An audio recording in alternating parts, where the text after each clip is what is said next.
masih bersama kita dengan saya David Setiawan dan Pak Darmadi Darmawansa dalam Monday Morning Motivation. Dan dalam session kali ini Pak Darmadi kita bawakan sebuah judul yang sangat keren ya. 8 hal nih Pak Darmadi, apa yang customer ekspektasikan dari seorang real estate agent. Nah, di sini ada kata kuncinya Pak, ekspektasi. Ekspektasi. Kadang-kadang ada agent sudah bekerja dengan keras. Yes. Kemudian setelah dia berusaha dengan keras, customer tidak menghargai usahanya dia dan dia kecewa gitu. Yeah. Dan kemungkinan kekecewaannya dia itu terjadi karena dia tidak memahami ekspektasi dari customer. Ekspektasi dari customer kadang-kadang agent hanya berpikir begini, yang penting propertinya laku cepat, yang penting harganya bagus, Yes. itu cukup. Memang benar, itu yang diinginkan customer. Tapi jangan salah, untuk mencapai hal tersebut ada sebuah proses. Betul. Dan di dalam melewati proses, customer melihat kita. Dan kita mesti mengikuti ekspektasinya dia sebagai seorang real estate agent yang profesional. Iya, dan kita akan bedah Pak Darmadi ya. Ya. 8 hal, apa sih yang sebenarnya customer tuh punya ekspektasi sama kita? Iya, supaya jangan salah tanggap gitu ya. Iya, iya. Jadi supaya ekspektasi ini bisa kita deliver sehingga besok-besok dia kasih kita lagi properti. Iya. Yuk Pak, kita masuk silakan.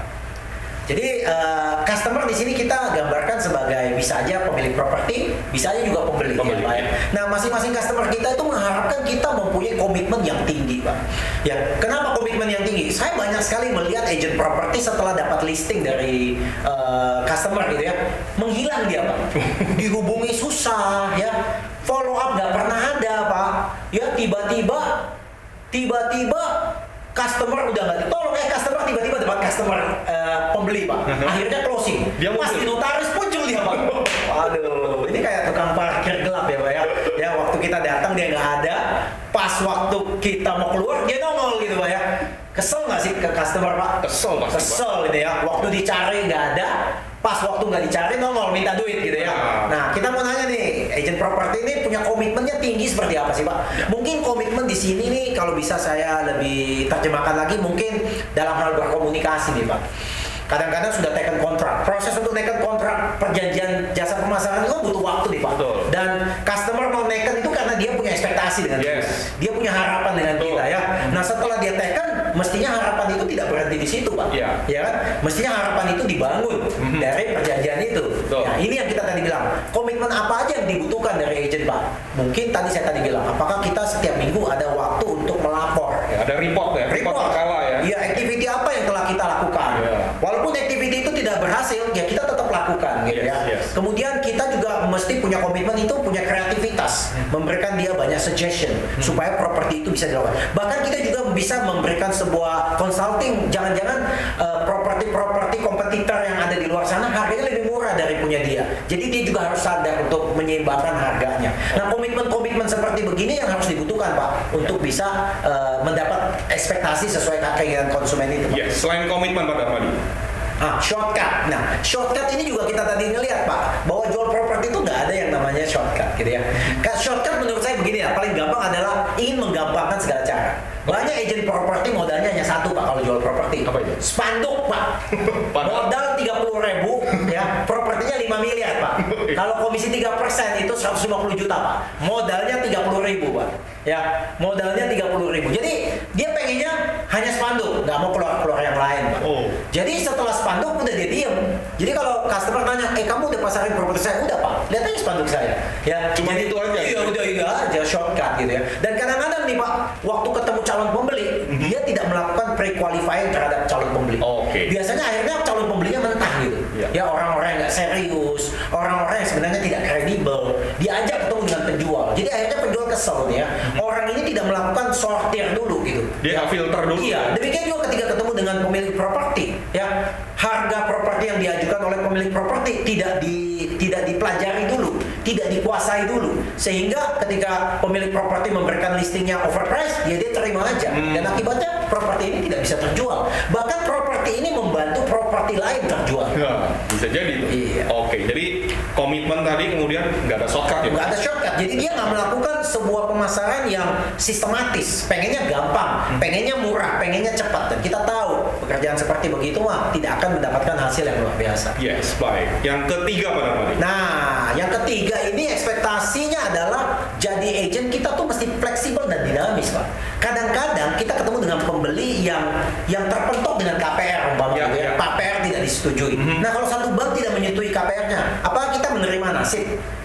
Apa kita nggak coba nyari bank-bank yang lain, Bapak, gitu ya? Atau mungkin bisa suggestion kepada kedua belah pihak penjual pembeli, bisa nggak DP-nya diperbesar, bisa nggak dicicil sementara, gitu kan ya? Bisa nggak dibagi breakdown lebih luas? Kita mesti cari strategi supaya properti itu bisa laku terjual, gitu. Kita jangan mentok ketemu problem kita diam gitu, tapi nyari punya insting untuk bisa membuat properti itu bisa laku terjual itu dibutuhkan sekali, Pak. Wow, mesti fleksibel and dynamic. Dynamic ya, karena bisa berubah-ubah, Pak. Yes, menarik sekali teman-teman ya.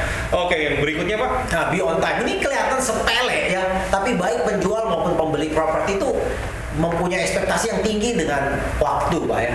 Makin orang terpelajar, makin orang kaya, waktu itu makin penting, Pak. Yes, benar. Makanya ada orang bilang time is Money. Time is money. Nah, kalau kita sebagai profesional tidak mampu ya membawa diri kita tepat waktu datang ke dalam perjanjian, saya rasa itu udah mempunyai sebuah minus, Pak. Bayangin nih penjual pembeli kita ini pasti orang-orang yang berada kan ya Pak ya. Dan kita suruh dia tunggu dan dia tunggu atas kelalaian kita. Yang paling bahaya lagi ketika kita membuat appointment antara penjual dan pembeli. Pembeli tidak bisa datang, tapi kita telat memberitahukan kepada penjual. Sehingga penjual habis waktu selama sehari. Ya, jadi ini yang menjadi bahaya. Orang sukses adalah orang yang mampu mengatur waktu dengan baik. Karena ketika dia mampu menghargai waktunya, ya, dia juga mampu menghargai waktu orang. Time is money. Yes, setuju Pak Darmadi. Setelah kita tahu time is money, kemudian mesti ngapain nih Pak? Berikutnya, ekspektasinya. Ekspektasi orang bahwa customer itu pengen melihat kita menikmati kerjaan kita gitu. Bukannya main Tom and Jerry dengan customer gitu ya. Dicari hilang, ditelepon nggak diangkat, di WA nggak dibalas. Pas closing Datang lagi gitu kan ya. Enjoy what you do. Jadi artinya gini, enjoy what you do itu sebenarnya mengingatkan kita bahwa memasarkan properti itu tidak mudah. Banyak kekecewaan, banyak PHP. You nikmatin aja proses. Iya, karena itu memang menjadi sebuah proses pembelajaran untuk bisa maju ya. Jadi dengan Anda menikmati pekerjaan Anda, customer itu bisa tenang, Pak. Ya, customer bisa tenang, Pak. Jujur, Pak. Ketika penjual properti menitipkan listingnya ke salah satu agent, tiap malam dia berpikir, bahkan tiap malam dia berdoa, mudah-mudahan ada pembeli, mudah-mudahan ada pembeli. Tapi kita yang jadi agent yang malah nyantai-nyantai nggak mikirin. Bahkan customer telepon, Pak, jadi gimana Pak properti saya? Aduh, properti yang mana nih Pak ya? Waduh, itu benar-benar kita tidak fokus dengan pekerjaan kita. Itu membuat orang banyak kecewa, Pak. Benar sekali. Oke, teman-teman, seru ya. Kita lanjut lagi nih Pak. Nah, yang berikutnya ekspektasi ini yang agak lebih berat ya. Ya, customer kita mengharapkan kita tuh bekerja lebih ekstra gitu Pak ya. Okmandino, penulis buku terkenal, The Greatest Salesman in the World ya. Nanti kita bahas bukunya itu Pak nanti ya. Ya, itu dia pernah bilang bahwa ada seorang tukang kayu yang hidup 2000 tahun yang lalu yang sangat bijak pernah berkata, jika musuhmu mengajak Anda berjalan 1 mil, ajak dia jalan 2 mil gitu ya. Nah, artinya kalau proses jual beli itu begitu rumit, Anda jangan menyerah gitu ya. Anda hadapin, Anda jalanin terus gitu ya. Dan customer itu akan melihat dan menghargai usaha Anda. Ya, customer itu akan melihat bagaimana Anda tuh pantang menyerah. Customer itu akan melihat bagaimana Anda memperhatikan kepentingannya dia, interestnya dia dibanding kepentingan Anda. Anda tidak gampang menyerah dan Anda terus memberikan yang terbaik. Oke, jadi beri lebih dari apa yang dia mau gitu ya. Karena ada pepatah mengatakan tidak ada kompetisi di jalur highway. Artinya gini nih, kalau Anda di jalur highway itu nggak ada kompetisi. Anda mau kebut berapapun nggak ada kompetisi. Gitu. Ya. Jadi ketika Anda memberikan servis, yang lebih baik lagi, itu nggak ada kompetisinya, Pak. Karena belum tentu orang lain mau melakukan hal itu. Setuju sekali. Oke. Nah, ini yang terakhir kali Pak ya. Masih ada satu lagi. Masih ada. Nah, ini yang menurut saya sangat penting Pak ya. Jadi agent itu mesti jujur Pak. Ini jujur juga nggak gampang Pak. Banyak agent bilang, Pak kalau saya jujur dia nggak jadi beli Pak. Iya kan? Pak kalau saya jujur dia nggak nitip listing sama saya. Bukan itu maksudnya. Sebenarnya itu maksudnya. Itu maksudnya. Jujur itu sesuatu yang tidak nyaman Pak. Siapa bilang jujur itu nyaman Pak? Tidak ada, karena orang tahu ketika dia jujur ada konsekuensinya gitu. Namun kita tahu, at the end of the day customer akan jujur akan melihat kita.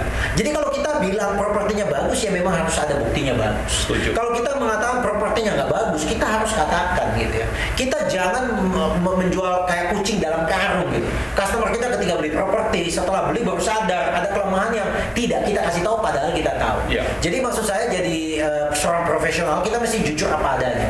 Karena semua properti yang kita jual punya kelebihan dan kelemahan. Setuju banget. Dan kita harus mampu menyatakannya sebelum customer find out sebelumnya. Itu akan membuat kita mempunyai nilai yang lebih baik, Pak. Wah, keren sekali. Dan ini yang poin ke-8 nih Pak Darmadi ya. Ya. Silakan Pak. Ini mengenai responsibility kita gini. Banyak agent mencampur adukan permasalahan di dalam dirinya, pribadinya dia dengan pekerjaannya dia. Jangan gara-gara Anda punya masalah di rumah tangga, Anda bawa masalah itu ke dalam pekerjaan Anda. Anda nggak profesional gitu. Ya, walaupun Anda punya masalah, Anda tetap kerjakan tugas Anda karena itu namanya profesional. Profesional itu tidak mengorbankan kepentingan Anda demi kepentingan orang lain gitu. Ya, profesional itu adalah berani mengorbankan kepentingan kita agar kepentingan orang lain itu bisa terwujud. Ya. Oleh sebab itu, Anda akan menjadi agent yang akan dicari oleh customer kalau Anda mampu memenuhi 8 ekspektasi yang diharapkan oleh penjual properti dan pembeli. Wow, powerful sekali. Thank you Pak Darmadi. Luar 8 biasa. hal ini teman-teman catat, langsung praktekin. So stay tune in Monday Morning Motivation.